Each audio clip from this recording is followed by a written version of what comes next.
سلام. میخواستم یه موضوعی رو حرف بزنم در موردش. یه چیزی که خیلی برام عجیبه اینه که چرا اغلب آدما برداشتشون از شخصیت من، اغلب آدمایی که من ندیدم، برداشتشون از شخصیت و اخلاق من دقیقاً معکوسه.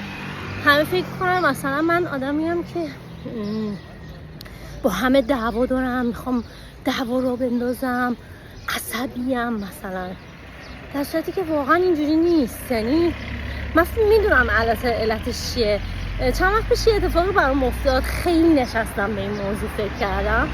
یه جایی رفته بودم فیلم برداری کنم، یه دوست عزیزی، یه استادی گرامی به من، خودم متوجه شدم از رفتارش که خیلی استرس داره که مثلا من دارم فیلم برداری میکنم، یهو کسی نیاد مثلا به من گیر بده بعد من درگیر بشم، دعوا کنم.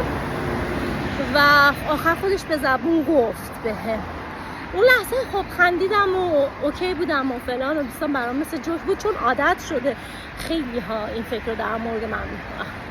ولی بعدش که اومدم خونه خیلی به فکر رفتم و چندین روزه دارم بهش فکر میکنم که چرا باید اینطوری باشه، چرا همیشه برداشت آدم‌ها از من یه چیز متفاوت از خود منه. بذار عینکمو بردارم، دوست دارم چشمامو ببینی.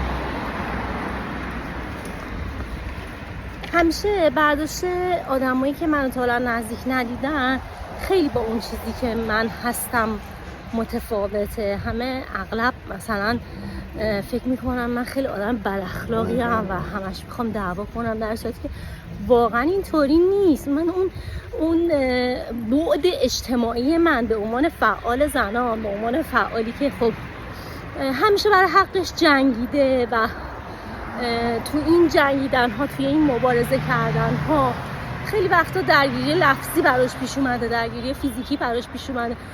اون با بعد اجتماعی من که با آدما در ارتباطم، دوستم صحبت میکنم خیلی فرق میکنه. من با آدما تو حالت عادی دعوا ندارم، عصبی نیستم واقعا و خیلی خیلی به نظر خودم مهربون و خوش اخلاق و صبورم.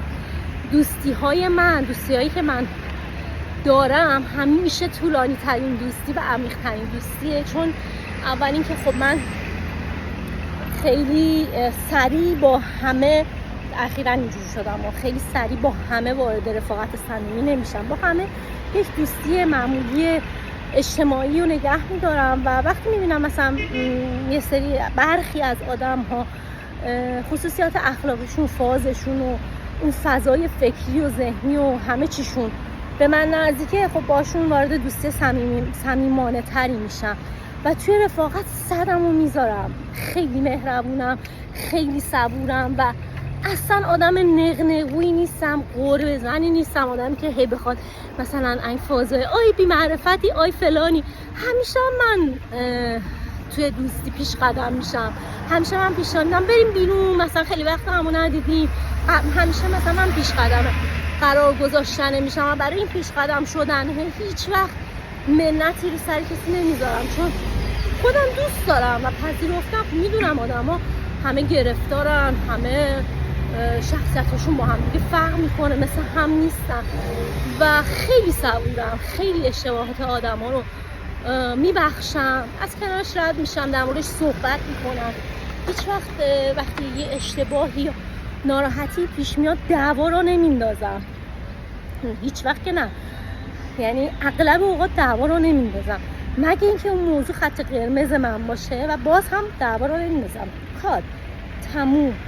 اصلا اینجور شخصیتی ندارم که بخوام دعوا کنم، جیغ جیغ کنم، حتی پشت سر کسی حرف بزنم. اگر کسی ناراحت بشم جلوی خودش بهش میگم و هیچ وقتم اجازه نمیدم به کسی که پشت سر یکی دیگه جلوی من حرف بزنه و همه کسی که من نزدیک میشناسن این اخلاق منو میدونن و حتی اونایی که نمیشناسن اگر احیانا از ذهنشون در بره بخوان پشت سر کسی جلوی من حرف بزنن، سریع بهشون میگم که آقا من این اخلاقو نمیپسندم، دوست ندارم. و کسی هم که این عادت رو داشته باشه رو قشنگ سریع کات میکنن از دایره ارتباطات و دوستی، چون خیلی به این معتقدن که آدم ها شبیه هم نشیناشون میشن، شبیه عادت هاشون میشن، شبیه خواسته هاشون میشن.